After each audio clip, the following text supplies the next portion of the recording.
Year three with Greg Brodzinski back for another go around here with the BlueClaws, and he joins us now from Clearwater. How are you, Bull? Great to see you. I'm doing great, Greg. Thanks for having me on, and happy to be coming back to Jersey Shore. It's been a great couple years these last 2 years, and really excited for year three. Yeah, it'll be a lot of fun. You guys have had good teams, four winning records in the four halves, and hopefully go 6 for 6 here this year. That would be great. We have credit to all the great players and coaches we've had there the last couple years. It's been exciting. I know it's been exciting for us as an organization, but also for the fans there in Jersey Shore coming out. They've been awesome. So looking for two full halves that finish strong on each side, and then little playoff push at the end will be a lot of. Yeah, I mean it's obviously you don't even you don't know who's going to be on the team in the first half, and then the second half it'll be I think there were 9 guys last year that were on the team from opening day until the end. So you flip the whole team, it'll be two different teams, but it'll be a lot of fun for sure. All right, so Friday is spring breakout. This is the second year that they've done this. It's a really cool game. You guys will play a team of prospects from the Pirates organization in Clearwater, and you're managing. So it's on MLB Network Friday, 1 o'clock. How excited are you to manage that game? That'll be a lot of fun, I'm sure. I'm really really excited. Very honored and appreciative to the organization for giving me the opportunity to manage that game, and it's something I'm really looking forward to. I know our guys are, and it's a great event. Last year, we played Detroit at Lakeland, so it Hmm. was an away game, but I got to coach third for that game, and the fans came out, the players had a blast. Like you said, this one's going to be on MLB Network, so it's a national stage that our players get to play on and show off everything that they can do, and to have the opportunity to manage this great group of men, I'm really excited. And for the players, I'm sure the guys that got picked, 25 or whatever, it's really thrilling for them. The MLB people, the Phillies people, had to go select them, and anytime you get picked for something of this magnitude, that's really rewarding and deserving. And it's a lot of guys that you have coached here previously. Yes, that's one thing that's been really fun. Obviously, when the roster came out, and then watching some of the big league spring training games that have been going on, and a lot of the second half of those games, or even guys that got invited to camp, have come through Jersey Shore the last couple of years, and it's been really, the way they flourished, the way they've represented themselves in the organization has been awesome. Playing in those big league games on the biggest stage, and then having this opportunity. I know talking to all those guys to be selected for the game's an honor to be able to um, showcase their skills on a national stage. A lot of times we're playing whatever league or wherever they're assigned through the season. It's not always something where there's a ton of fans or it's a hugely publicized game. But I'm glad the world gets to see our guys because we have a great organization and a great young crop of players that's going to help us out in the big leagues at some point, and they get to show it on Friday. We'll touch on some of those guys a little bit later on. You spent in the fall 8 weeks or so in Arizona, coaching in the Arizona Fall League, another prestigious honor for you and for the players that get selected for that. What was that experience like? It was awesome. Again, I was, honored to represent the organization out in Arizona, and the group of guys that we sent out there to play did a heck of a job. It was fun. My wife and baby came out there with me, and it was the first time I really spent any extended period of time in Arizona. So that was cool to be able to see the other complexes out, in the West Coast where they hold their spring training was really neat. We were housed at the Dodgers facility, which they share with the White Sox. So we were in the Dodgers clubhouse and got to use their cages and their weight room, and being able to experience something a little different was really neat. But then I was super proud of our guys that represented the Phillies out there, and night in night out it was an all-star game essentially with some Yeah. of the best prospects and players in baseball, and they showed out every single day, and they comported themselves like professionals, and they held the standard to the fullest. And I think, opened a lot of eyes across the industry what kind of talent we have in our minor league system. When Since we're on the AFL, we'll touch on him now. But Andrew Painter was obviously a big name. He was the pitcher of the year in the fall. He hadn't pitched since I guess September of 22 when he pitched for you guys in the AFL there. How did from your perspective, how did he look? And obviously, how excited should the Phillies be now that they have him back healthy for 25? Yeah, I'm. Super excited. You know, Yeah, I think as an organization, everybody's really excited. My biggest thing was I was really happy he's healthy. He came out right. there. I know, our rehab department, Aaron Barrett, Jared Parker, our whole medical staff, they did a really good job with his time off and his time in rehab and his time getting back to that moment where he could go out and compete again. And I think the Arizona Fall League was a perfect place to go do that. And he just it was like he never skipped a beat to me. Obviously, I saw him compete before the injury, and when he got back out there and was able to compete in Arizona, he was the same, if not better, version of himself. And I think he ended up winning the pitcher He of did, the yeah. league for the fall league. So to be able to not pitch for a couple years, go out there against the best competition, and show what he was able to show should be, I think, really really exciting for the whole organization and the Philadelphia fans. The younger guys that have not yet gotten to the big leagues that are in big league camp for the first time. What's that experience like for them? What do you guys as the organization want those players to kind of learn from that experience in big league camp before the season starts? I think you said it. How much can you learn? How can you be a sponge? Can you go over there and be around some of the best players in the game? When you look at our major league roster, and we have Bryce Harper, JT Realmuto, Trey Turner, Aaron Nola, Zach Wheeler, guys that are at the highest level of our sport, and you get to spend that time and be around them. Just be a sponge. Have your eyes open. How do they go about their routines? How do they prepare every single day? How do they get ready for a start if you're a pitcher? How do they go about their business in the batting cages? And be around those guys, immerse yourself in the moment and learn as much as you can, but also take the opportunity to show the major league staff what kind of player you are.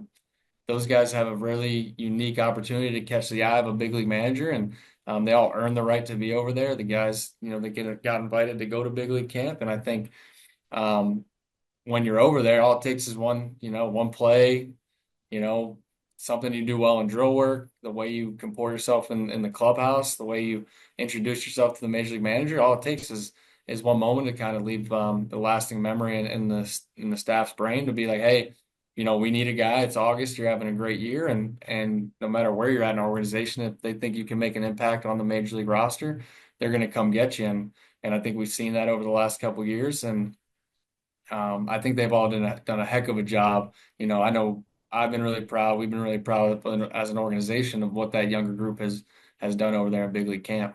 I know Rincones had a great spring. Every time you look up, he smokes a ball. He has. He's been awesome. I mean, Otto Kemp, Justin Yeah, Crawford. and Auto Camp too. Yeah. It's been really fun to watch, and I think it's credit to our player development system and the amazing coaches and staff and everybody we have over here that's had a hand in helping continue to develop those guys since we got them. And it starts, with Brian Barber and his crew drafting some unbelievable um, talent and unbelievably skilled baseball players, and then just continually polish them off to where they can help our big league team at some point. And the players like to work with the younger guys too because they were all in the same boat. Like everybody comes through through baseball kind of the same way.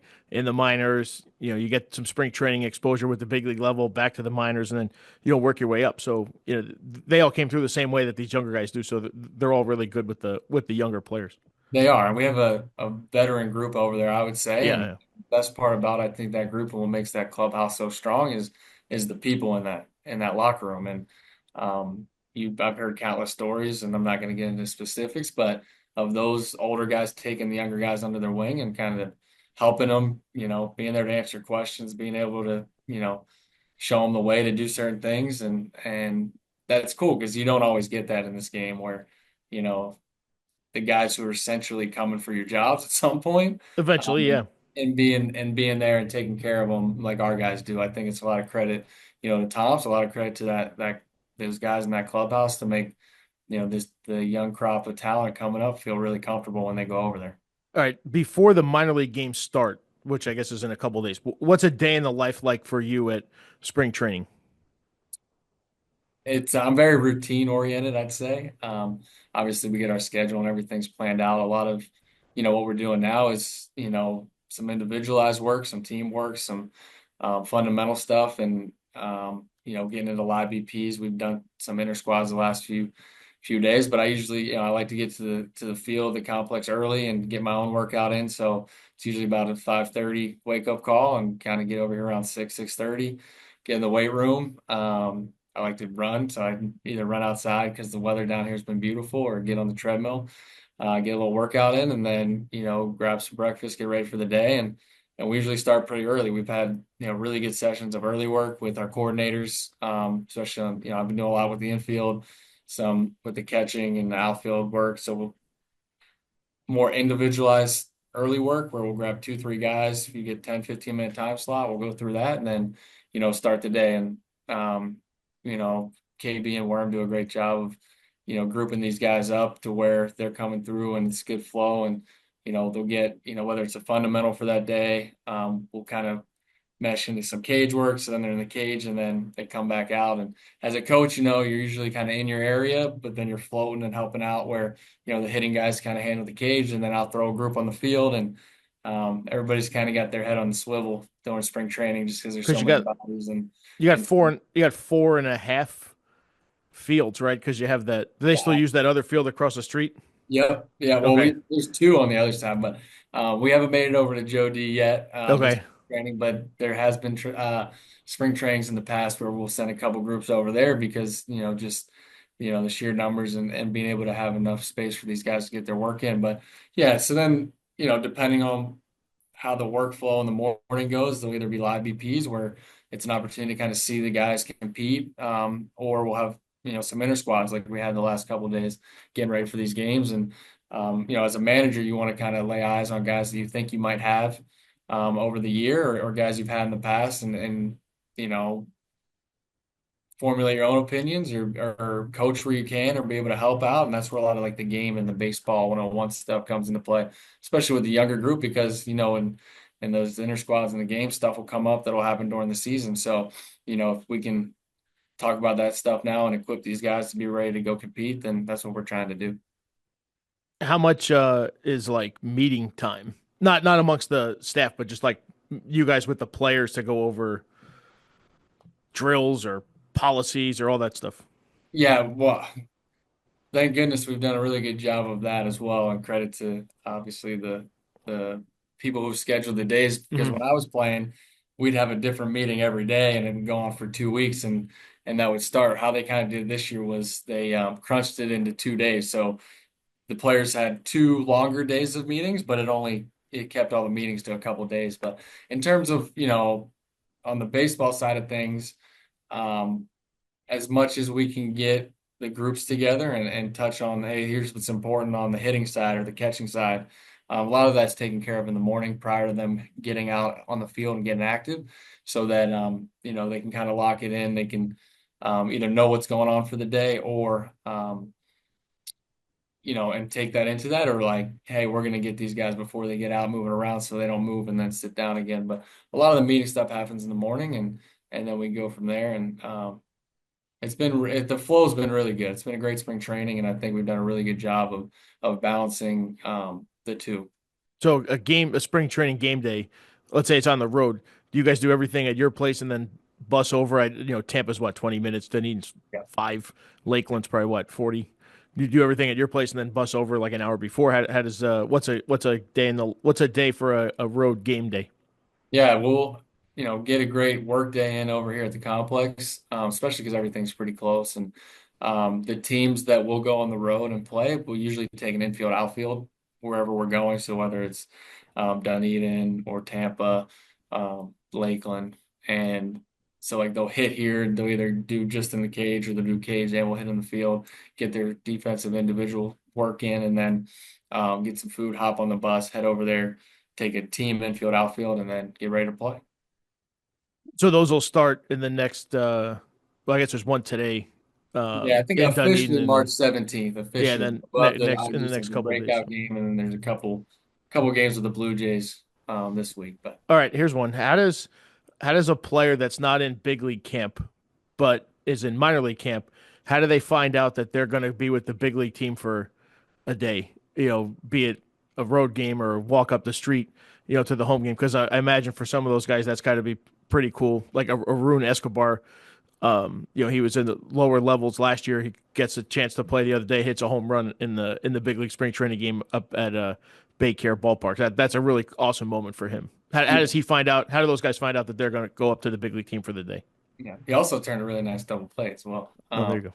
But they KB and Worm will inform the guys the day before, especially because there's some, whether it's an early bus or the schedule on that side, like there's some intricate stuff that they might need to tell them in terms of where they need to be at a certain time.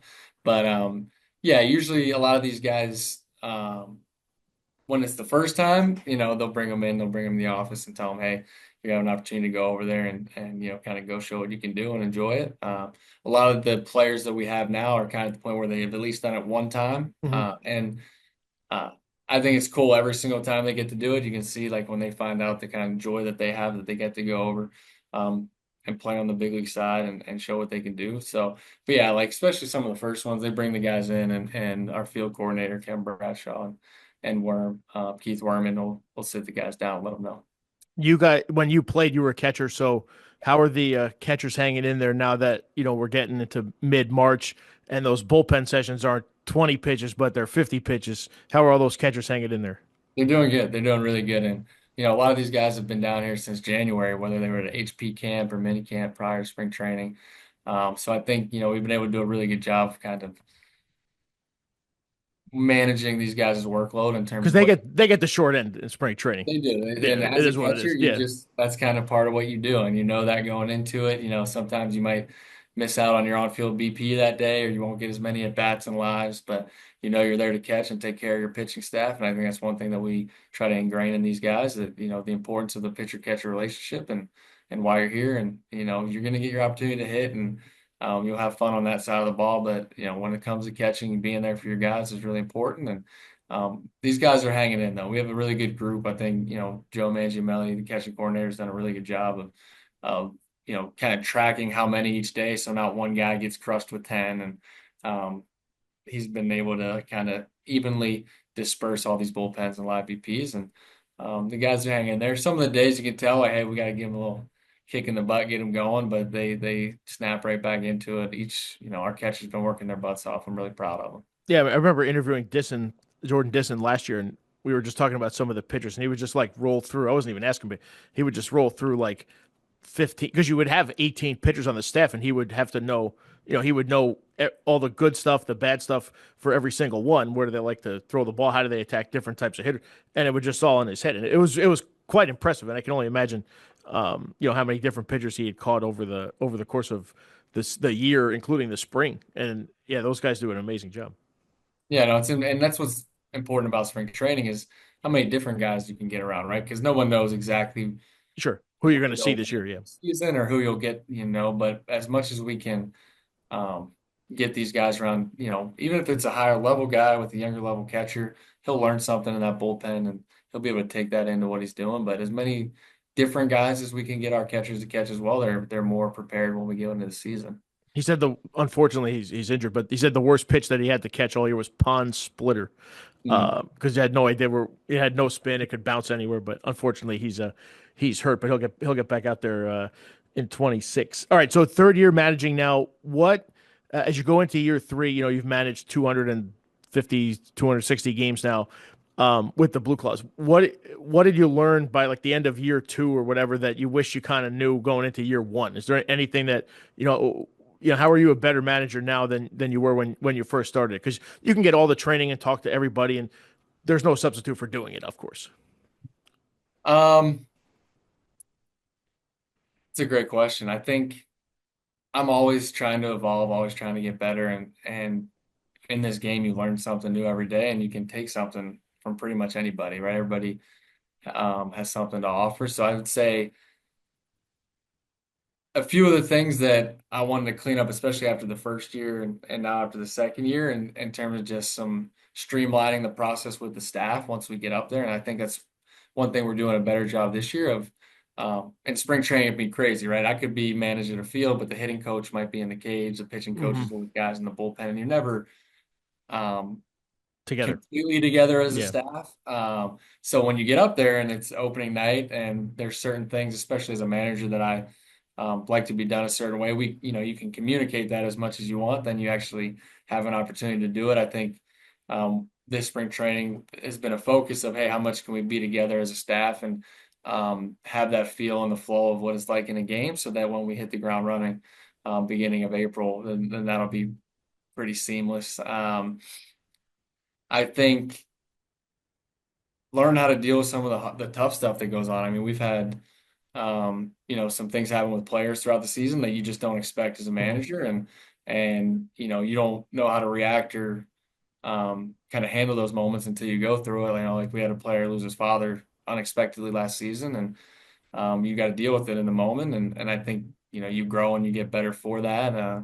And I think that's part of even obviously these guys play and they need to develop as players, and same on the coaching side, right? You do it and you have these experiences, and you continually get better for whatever it is that you have to go through each year. And as long as you learn from and you continue to grow, I think that's what makes you a better coach, a better human, a better teammate, whatever it is. But so definitely some of that stuff. But um, I'm just excited for the staff that we have this year, the people that they're surrounding me with. I'm Yeah, that gonna was my next question. Tell us continually about some of learn. the Yeah, guys on the staff. Yeah. yeah, and that's one thing I just continually challenge myself to learn as much as possible. And having the awesome opportunity to be around different coaches for the last few years, and now even third year in a row to be, Munoz is coming back, but for the Hmm. most part, different staff members that I haven't been with for a full season. So continually just being a sponge and learning from them as much as possible, and then being there to help them wherever I can. Matt Snyder is new. He comes in from the Marlins, and Yes, then Tim Collins. He's the hitting coach, and then Tim Collins and Ryan Buchter yes, is the or the I don't want to pronounce that right. Yeah, Ryan Buchter and Tim Collins will be the two pitching coaches. Collins was with Clearwater last year, and Buchter was with Lehigh Valley. So yeah, excited to get to know those guys as well. yep. And we hired a development coach, Herbert Iser, who former player with the Philadelphia Phillies, and I actually coached Herbert when he was here, and now he's transitioning That to is awesome. the coaching He's a great side. guy too. Great He's been, story yeah, from Jamaica. Yeah, it's really cool story. and so he's been obviously here since the beginning, of camp, and it's been really exciting to have him back and see him on the coaching side, and he's an open book. He's ready to learn. He's asking a lot of good questions, so he'll be on staff as well. Did he? I guess it's different when you're still playing because that's your sole focus. But did he ever mention the possibility of someday being a coach when he was playing with you, or did you see that was a potential thing for that he could do at some point as well? Yeah, nothing he ever mentioned to Yeah, me. Like very few guys have I had over the years have been like, "Hey, I really want to coach," yeah, and they're because you're totally all in on playing, and you want to give that every right, opportunity. You don't want to let any other thought creep into the back of your head. Yeah. right. And but I think you see with different guys, and I've seen it throughout the years. I was lucky to be one of those guys where, now I'm kind of on the other side thing where you can see how a guy goes about his work as a player, and kind of be like, "All right, that guy would be a really good staff member, a good coach, or you know." a good addition to this organization if he's not a player. And Herbert, is one of those guys that, not only that I saw, but he was obviously recognized, across the organization as one of those people that could have a huge impact outside of playing, and so that's why we hired Um. All right. Give me your favorite besides here. Your favorite Sally League stadium. him. Ooh, I would have to say Greensboro.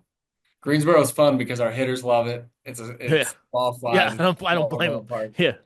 Yeah. They do a really good job, with obviously maintaining the stadium. The setting's really cool, and our guys have had a good time there. So I like it for a lot of reasons. I think it's a beautiful area, obviously down there in Greensboro. But um, aside from our stadium, because I think Short Town Ballpark's the best, I would have to go with Greensboro. What was your favorite off-season thing you did besides the AFL? Besides the fall league, um, well, always getting to see my family's great. Yeah. We traveled. We took kind of December to go see my family and then my wife's family in Michigan, and so that was great. We took a little more extended time because we did not travel for Thanksgiving because we just got back from Arizona, but Hmm. that was a great experience, getting to be around the family as much as possible. There's nothing better than that. And now having, my own little one, my parents and my wife's parents love being grandparents, so we kind of let them do their thing, and the more time we can spend with them, the better. And so it was really special to be able to do that in the time that we got to spend out there. Favorite Philly growing up? There's a lot of them because I It was a obviously good era, yeah. there and the Phillies were obviously, I there's a large history obviously in my family of us being named after Phillies, and so naturally, some of the older players I was drawn to just because of our names, Hmm. like Greg Brodzinski, P. Rose, Mike Schmidt, and but I was a huge Carlos Ruiz fan as a catcher, and one of the coolest things after getting drafted and being here was Carlos was still around and he took all the catchers out to a dinner.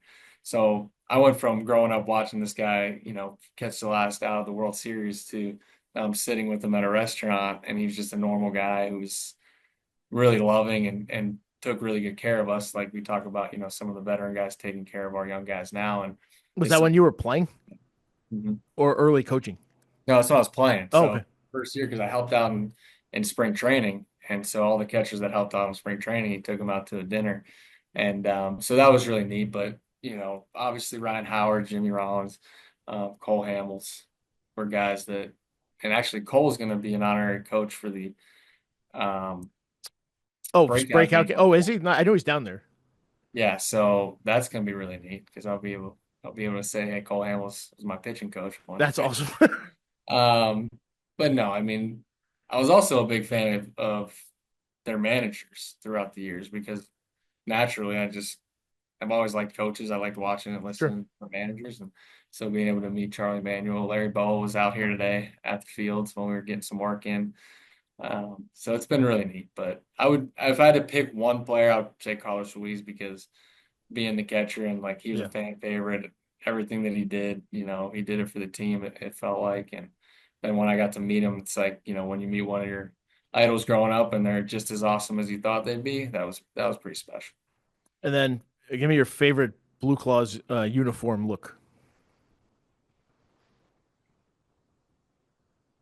I like the gray road You like the gray road. because I like the road hat, so the baby blue with the I think claw. that might switch. I heard that. I Oh, did. okay. So that's my favorite hat is the baby blue The baby blue. claw, Okay, and then the gray look. So gotcha. All just right, because so the hat, mostly I'd say home jersey, the all whites is class. I like the yeah, yeah. all white with the red hat, but my favorite hat is the former road hat, which I heard we're not using anymore. So I might have to I talk. think no, I think you're going to use it, just not on the road. Yeah, I I don't have to think. talk to Yeah, yeah. Bob about that. We'll see what. Gotcha. All right, just a couple more. Give me two guys that in camp of whether they might be here or not. Give me two guys in camp that have really kind of stood out to you. Both position players, one of each. Yeah, whatever. Yeah, do one of each. I'd say I've got to see a lot of Devin Saltabon, who He'll second baseman that's almost been good. certainly. Well, I'll say it. You don't have to. He'll probably be here. Yeah.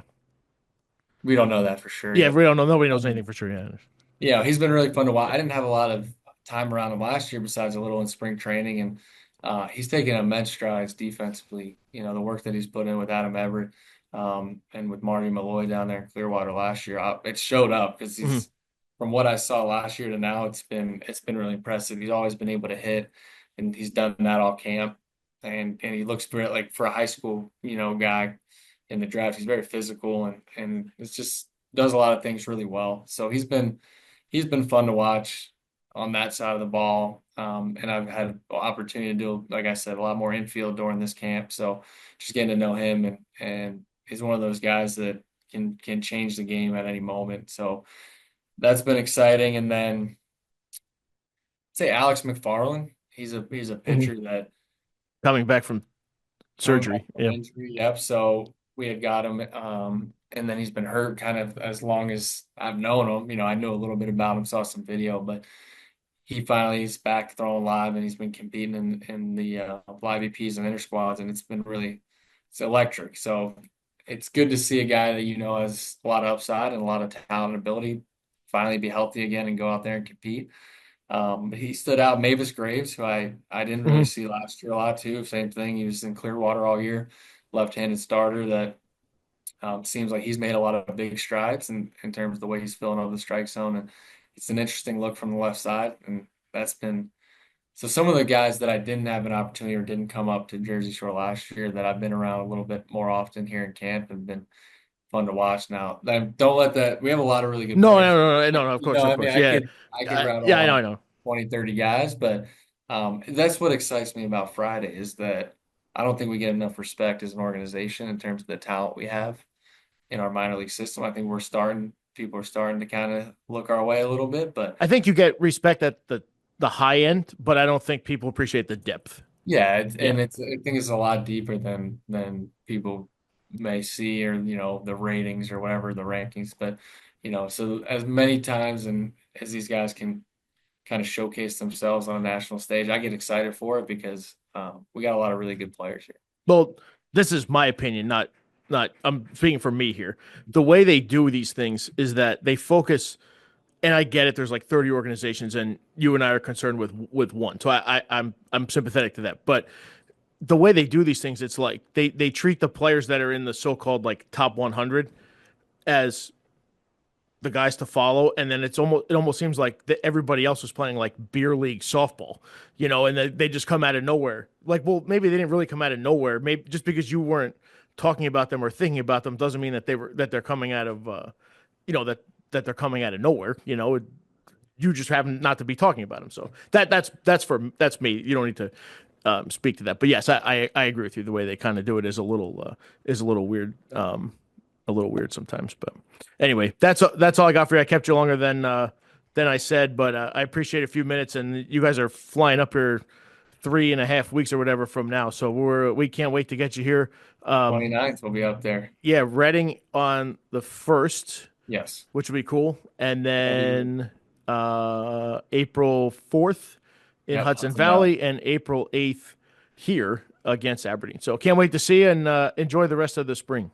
No, I'm excited. I'm really excited to be back. Obviously, thank you to you and the front office that do a great job, and excited, for all those fans that come out all season. We're excited to get up there. And it's gonna be a little colder than it's down here, but Yeah, the boys that's okay. will be ready to go.